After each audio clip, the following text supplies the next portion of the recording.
Tamam, işin alımları işte arkadaşlar. Basına ve kamuoyuna. İşgalci ve soykırımcı İsrail ile ticaret suçtur.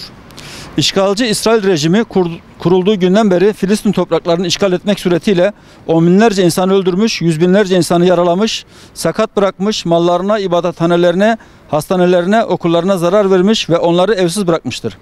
İşgalci rejim bunun ötesinde işgal ettiği Filistin topraklarında büyük bir ambargo ve kuşatma uygulamış, Gazze'yi açlık ve açık hava hapishanesine çevirmiş, Gazze halkına insani yardımların ulaşmasını engelleyerek büyük bir insanlık suçu işlemiştir. İşgalci İsrail güçleri 7 Ekim sonrası süreçte silahsız ve savunmasız Gazze halkını havadan ve karadan hedef gözetmeksizin ve asker sivil ayrımı yapmaksızın bombalamaya başlamıştır. Bu süreçte işgalci İsrail hiçbir hedef gözetmeksizin okul, cami ve hastane gibi savaşta dahi mutlak suretle korunması gereken insanların topluca bulundukları alanları bombalamak ve doğrudan sivilleri hedef almak yoluyla insanlığa karşı suç işlemiştir.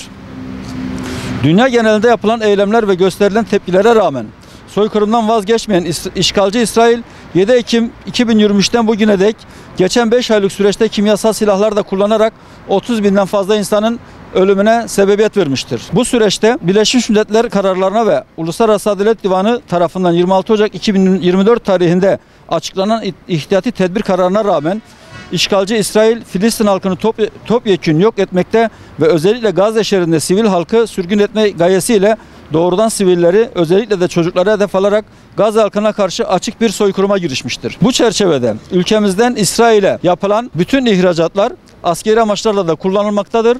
Biz ise mazlum der ve gönüllüleri ve bu süreçte destek veren arkadaşlarımız olarak Türkiye'den İsrail'e yapılan ticarette savaşa destek verme suçlamasıyla Türkiye'de ticaret yapan, İsrail'le ticaret yapan şirketlerin ortaya çıkarılması ve cezalandırılması için suç duyurusunda bulunduk. Kamuoyuna saygıyla duyurulur.